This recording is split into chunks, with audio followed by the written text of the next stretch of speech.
বাংলাদেশ জামায়াতে ইসলামী বাংলাদেশের সর্ববৃহৎ ইসলামপন্থী রাজনৈতিক দল। ইসলামী আদর্শ, সামাজিক ন্যায় বিচার ও ধর্মভিত্তিক রাজনীতির মূল ধারা বহন করে আসছে এই দলটি। দেশের অন্যান্য জেলার মতো বগুড়াতেও জামায়াতে ইসলামী দীর্ঘদিন ধরে রাজনৈতিক ও সাংগঠনিকভাবে সক্রিয় রয়েছে। আজকের ভিডিওতে আমরা জানবো বগুড়া জেলার সেরা 10 জন জামায়াতের নেতা সম্পর্কে। চলুন তাহলে কথা না বাড়িয়ে শুরু করা যাক।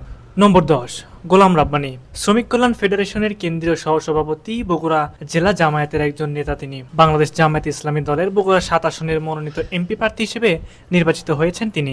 নম্বর 9, আমির আব্দুল হামিদ বেগ। তিনি বগুড়া উপশহর থানা জামায়াতের আমির এবং জামায়াত ইসলামী শহর শাখার সমাজসেবা সম্পাদক হিসেবে দায়িত্ব পালনকারী একজন সক্রিয় নেতা।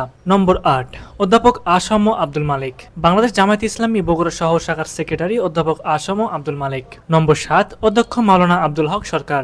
বগুড়া জেলা জামায়াতে ইসলামীর জেলা আমির অধ্যক্ষ মাওলানা আব্দুল হক সরকার। নম্বর 6, দবিবুর রহমান। শেরপুর উপজেলা পরিষদের সাবেক চেয়ারম্যান ও জামায়াতে ইসলামীর আমির দবিবুর রহমান। তিনি বাংলাদেশের জামায়াতে ইসলামী বগুড়া 5 আসনে দলীয় সংসদ প্রার্থী হিসেবে নির্বাচিত হয়েছেন।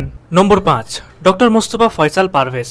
তরুণ ও মেধাবী নেতা ফয়সাল ঢাকা বিশ্ববিদ্যালয়ের রাষ্ট্রবিজ্ঞান বিভাগ থেকে অনার্স ও প্রথম শ্রেণীতে মাস্টার্স সম্পন্ন করে বর্তমানে তুরস্কের একটি বিশ্ববিদ্যালয়ে গবেষণা করছেন তিনি।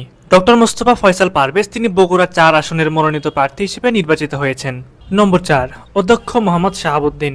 সাবেক জেলা আমির ও বর্তমানে জামায়াতের কেন্দ্রীয় নির্বাহী পরিষদ সদস্য অধ্যক্ষ শাহাবুদ্দিন। বগুড়া 1 আসনের জামায়াত মনোনীত প্রার্থী তিনি। নম্বর 3, নূর মোহাম্মদ আবু তাহের। তিনি দুপচাঁচিয়া উপজেলার গুনাহার ইউনিয়ন পরিষদের চেয়ারম্যান ও জামায়াত নেতা এবং গার্ডিয়ান পাবলিকেশনের কর্ণধার। তিনি বগুড়া 3 আসনের জামায়াত মনোনীত প্রার্থী। নম্বর 2, অধ্যক্ষ মাওলানা শাহাদাতুজ্জামান।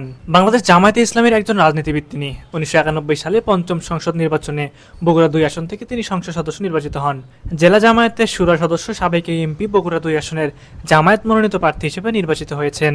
সবশেষ নম্বর 1, অধ্যক্ষ মাওলানা আবিদুর রহমান সোহেল। তিনি বগুড়া শহর জামায়াতে ইসলামীর আমির হিসেবে দায়িত্ব পালন করছেন।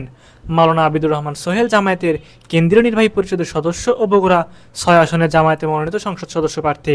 সুপ্রিয় দর্শক, বগুড়া জেলা জামায়াতের এই নেতারা জামায়াতে ইসলামীকে এক শক্তিশালী রাজনৈতিক শক্তিতে পরিণত করার লক্ষ্যে নিরলসভাবে কাজ করে যাচ্ছেন।